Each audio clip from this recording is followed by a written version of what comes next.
La maturation du nouveau projet stratégique a été un peu longue. On a mis du temps à s'adapter à une réforme de la demande et des attributions qui était devant nous et qui impliquait qu'on fasse évoluer assez fortement les applicatifs d'ImoWeb et que l'on se repose des questions sur notre mode de fonctionnement. Alors c'était à la fois un défi technique, mais aussi un défi de gouvernance avec la nécessité de faire entrer nos partenaires des collectivités territoriales dans la gouvernance pour qu'ils puissent eux aussi contribuer à faire que les solutions évoluent en fonction de leurs besoins.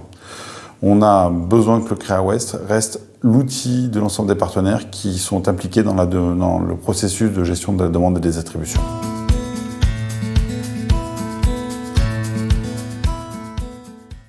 Le CréaWest, c'est une belle maison. C'est une maison solide et c'est important quand on gère un processus comme celui de la demande et des attributions. Il faut que ça soit fiable, à la fois pour les demandeurs, pour les gestionnaires de contingents, mais aussi pour les bailleurs et l'État et l'ensemble des gens qui ont à intervenir dans le processus. Et puis, c'est un point important, c'est une maison agile. Et c'est une maison qui a su se révolutionner, à la fois sur les questions de formation, à la fois sur les questions d'observation, et on reparlera de l'Observatoire augmenté, qui est un vrai outil de transparence et de mise en commun de la donnée. Et puis, on a aussi mieux communiqué sur ce que l'on faisait et sur cette question si importante qui est celle de la demande et des attributions. Et donc, solide et agile, on est assez fiers de pouvoir participer à cet exercice dans la gouvernance. Et solide et agile aussi parce que nous avons su faire cette révolution que d'intégrer de nouveaux partenaires dans cette gouvernance pour être ensemble plus pertinents et avoir plus de valeur ajoutée dans nos choix et nos décisions pour faire évoluer le projet stratégique du CréaWest.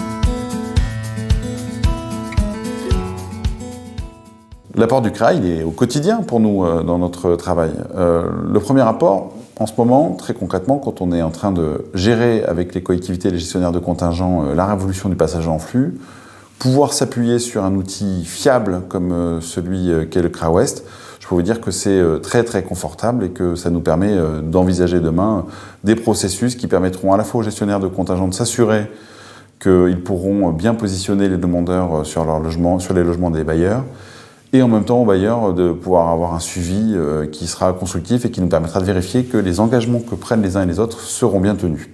Et ça, c'est une force de pouvoir s'appuyer sur cet outil pour le faire. Et puis, on est dans le cadre du travail sur la cotation avec les collectivités aussi pleinement appuyé sur cet outil qui est ImoWeb, qui va nous permettre de construire une vision à la fois partagée de cette cotation, et puis s'assurer que dans le temps, elle est fiable et qu'elle produit les bons effets sur les politiques et les stratégies de peuplement que nous avons à mettre en œuvre ensemble. Dernier point, et c'est très important dans la construction des politiques publiques, nous pouvons nous appuyer sur les données de l'Observatoire augmenté. C'est à la fois les données sur la demande et les attributions, mais c'est aussi les données maintenant sur l'occupation du parc et sur le patrimoine, et puis peut-être demain sur les éléments de programmation. On a un vrai outil de connaissance du logement social qui est indispensable maintenant à la construction des politiques publiques et à nos réflexions. Et en plus, c'est un outil qui est mis à jour tous les mois sur une partie des données, ce qui permet d'avoir de la donnée fiable et de suivre au quotidien les effets des politiques publiques que l'on mène ou tout simplement l'évolution des situations.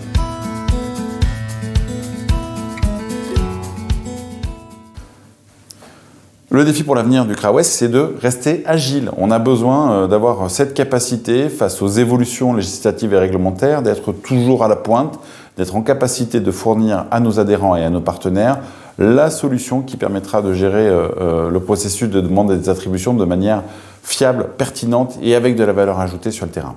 Et donc ça, c'est le premier défi. Le deuxième défi, c'est que, au-delà des évolutions législatives et réglementaires, on voit bien que nos partenaires, dans le cadre de la mise en œuvre de leur politique publique locale, ils ont eux aussi besoin que l'on fasse évoluer les solutions. Et donc, ce défi d'agilité sur les évolutions législatives et réglementaires, il doit aussi intégrer cette demande des collectivités locales notamment, mais aussi des gestionnaires de contingents. Et puis, troisième défi, on a besoin d'être encore plus pertinent demain dans l'observation de nos territoires, dans notre capacité à amener de la donnée et de la réflexion à ceux qui prennent des décisions des politiques publiques, à nos dirigeants des organismes HLM qui, eux, doivent faire évoluer leur stratégie. Et cette force d'être un tiers de confiance dans la gestion des données, on doit encore la renforcer par des partenariats et peut-être innover dans notre capacité à mêler nos données à celles d'autres partenaires pour être pertinents dans les éléments que l'on amènera à la réflexion collective. C'est donc ces trois défis que l'on devra relever ensemble.